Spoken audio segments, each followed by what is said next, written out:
સુરત શહેર ક્રાઇમ બ્રાન્ચે મોટી સફળતા હાથ લાગી છે। અડાજણ પરશુરામ ગાર્ડન નજીક એક ડોક્ટરના બંગલામાં થયેલી ચોરીના ગુનામાં ક્રાઇમ બ્રાન્ચને નેપાળી ગેંગના 3 સભ્યોની ધરપકડ કરી છે।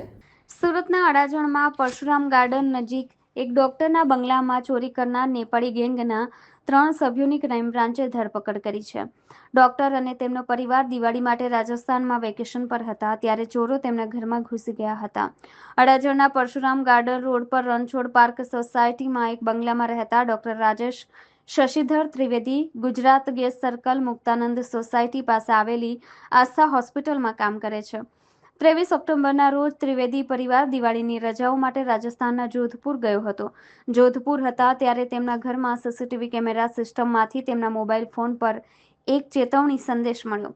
સંદેશમાં સૂચવવામાં આવ્યું હતું કે 2 અજાણ્યા વ્યક્તિઓ પહેલા માળની બારી તોડીને ઘરમાં ઘૂસી ગયા છે અને કબાટમાંથી 30,000 રૂપિયા ચોરી રહ્યા છે। ત્યારબાદ ડોક્ટર રાજેશે પોલીસ કંટ્રોલ રૂમને જાણ કરી અને અધિકારીઓ પીસીઆર વાન સાથે ઘટના સ્થળે દોડી ગયા। ડોક્ટર રાજેશ ત્રિવેદીએ અડાજણ પોલીસ સ્ટેશનમાં ચોરી અંગે ફરિયાદ નોંધાવી દરમિયાન ક્રાઇમ બ્રાન્ચે કેસ ઉકેલી નાખ્યો અને નેપાળી ગેંગના 3 સભ્યોની ધરપકડ કરી।